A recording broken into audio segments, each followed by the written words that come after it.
What's up everyone, some guy here with another Alliance War video. Season 24, war number 1, first war of the season. We are versing against Apoco. I actually can't remember, I don't think we've actually versed them before. We may have in the past few seasons. But coming up here we have this Spider Ham on Ebb and Flow Knockdown. I will be using Quake. He is a Quakeable champion, and he's not affected by the Protect Globo.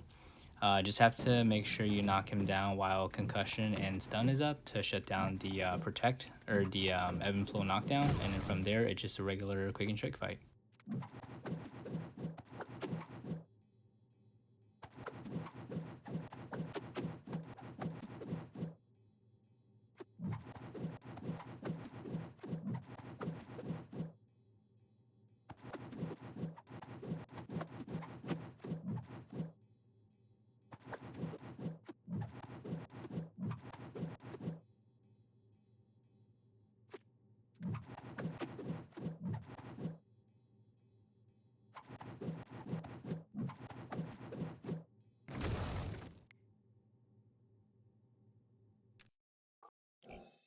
Moving on to the next fight here, we have this Killmonger on Ebb and Flow Knockdown and Heavy Hitter. I'm not sure why he was placed on this Heavy Hitter node. Most champs placed on this node are champs that are hard to get a opening from pairing.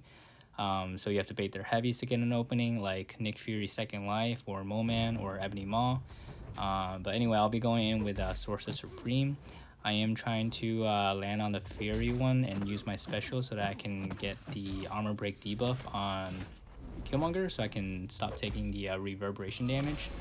I don't play this fight too well. I kind of I guess lost track of where my Furies are and the buffs. And I feel like I should have probably banked the Fury buffs with an SP3 at the start. That way any specials I throw after would just trigger the armor break. That's the one thing I failed to do. I was also trying to keep up the regen to make sure I'm at a good amount of health, but I probably should have just banked the armor break debuff with an SP3 at the start and then just go for regen SP1s or SP2s from Darren Psycho there. I also didn't knock him down. I also use my specials mostly to knock him down, so the special attacks don't do too much damage.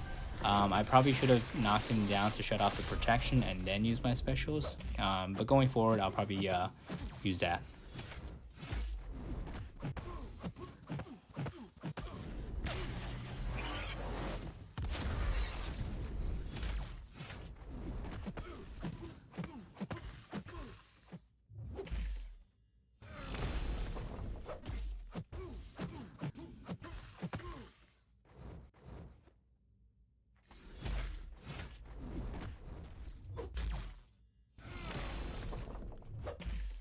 So right here, I'm finally like, okay, I'm gonna save it to an SP3 and then fire it off on the Fury to get the bank the armor break debuff.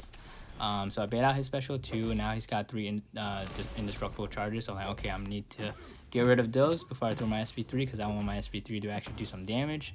But now he's at SP2 again, so I want to bait it out. I don't want to give him too much power.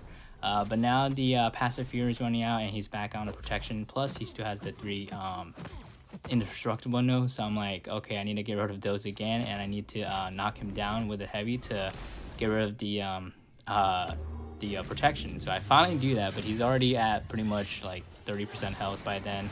The SP3 does a okay amount of damage, and he's pretty much at 4%. So I was like, okay, no use for that. I wasn't able to get Sorcerer to 100% health, but she's at 94%, so I guess I'll take it. But going to section 2 here, we have this Sasquatch on Ebb and Flow Intercept and Sadist. I will be using Torch with the Nova Flame, so it doesn't trigger Sadist as much. I don't want to boost too big, just because I don't want to trigger Protect. Yeah, plan is just to get some intercepts in and build up some Nova Flames and melt them down.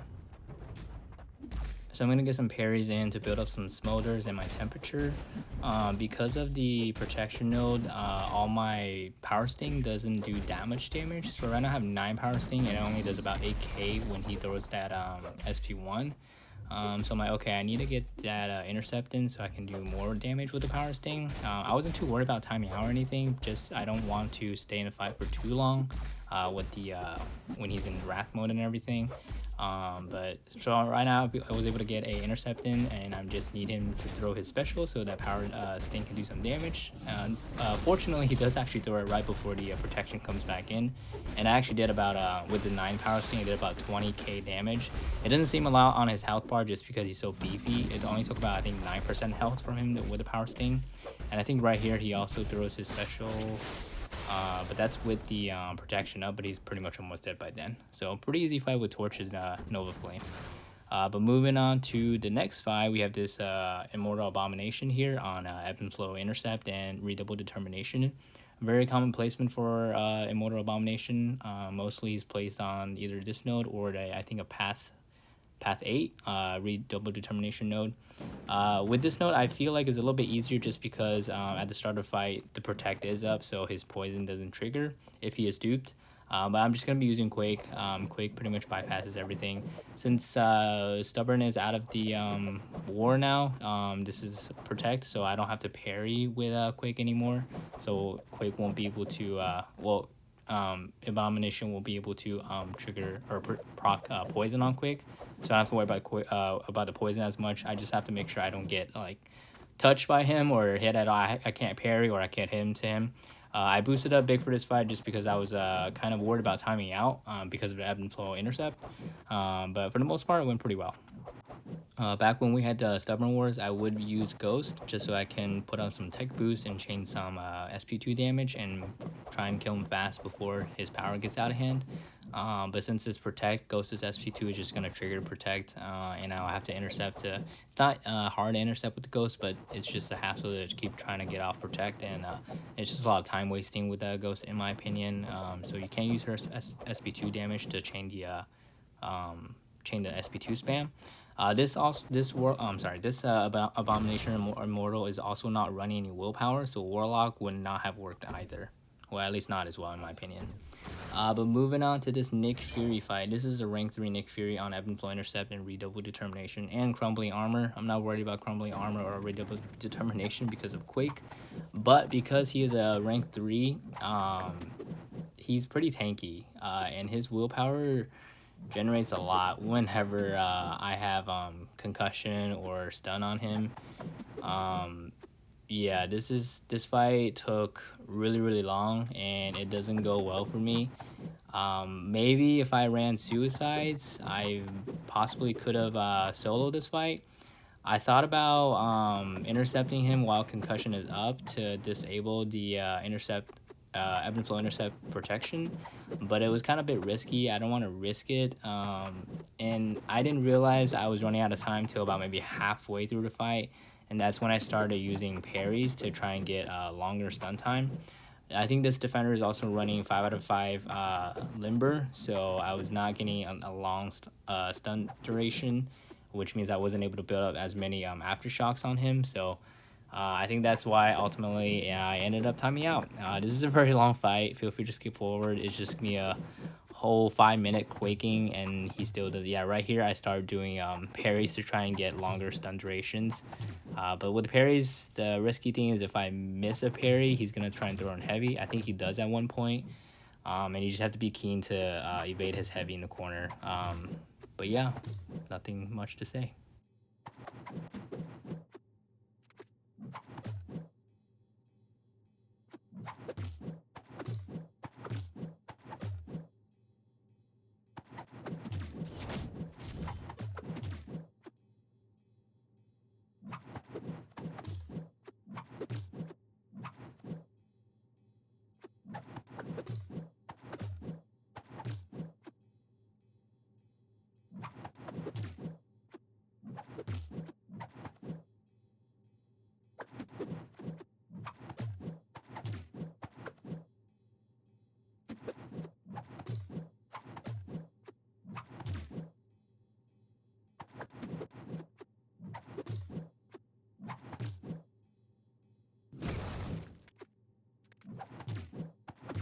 So right here, I finally get him to second life, but there's only about like 15 seconds or 10 seconds left on the clock, so yeah, not gonna make it.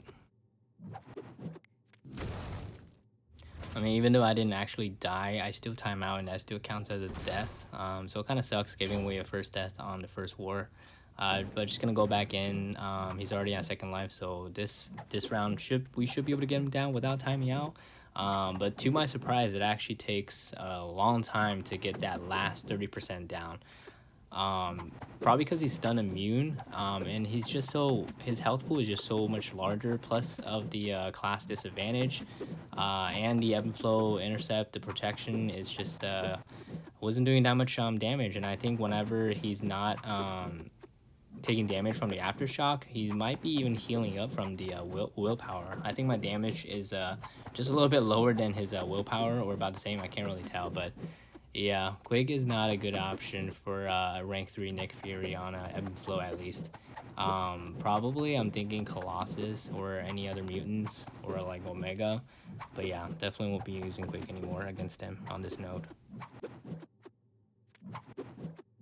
So my aftershock per tick is doing like 150, and he's regenning 142. So I'm only doing pretty much 5 damage like per aftershock.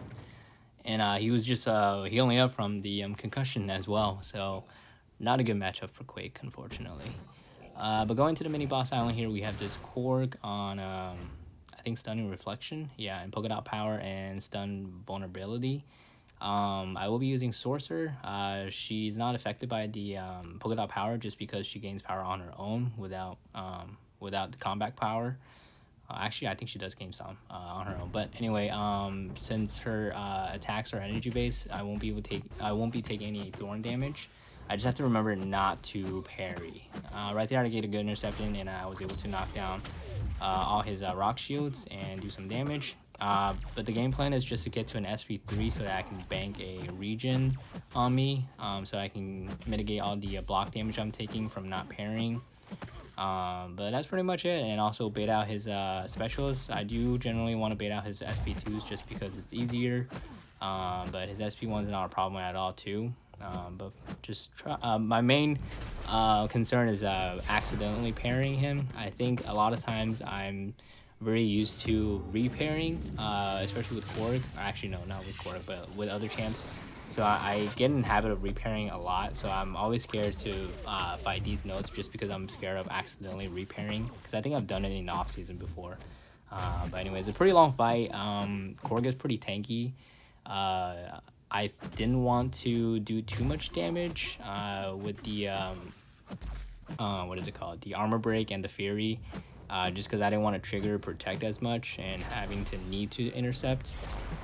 But yeah, I'm just gonna play slow and knock him down little by little.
Right here, I throw my SP2, and unfortunately it crits 11k or 12k, and it does trigger protect. So right now I'm trying to get rid of protect.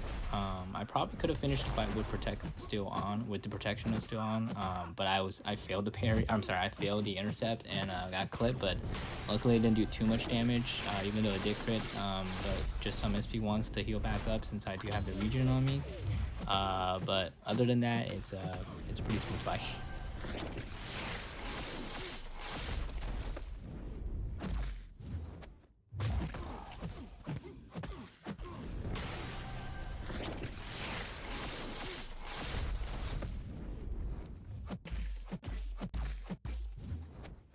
So yeah, it's a pretty safe fight with Sorcerer. Just bank the region and you're good to go. Just tank all the block hits. Unfortunately, we do lose this war. It wasn't even a close war. We just weren't on our game on our first war. But hopefully we were able to step it up and get right back into the season. But anyway, thanks for watching. I'll see you guys on the next one.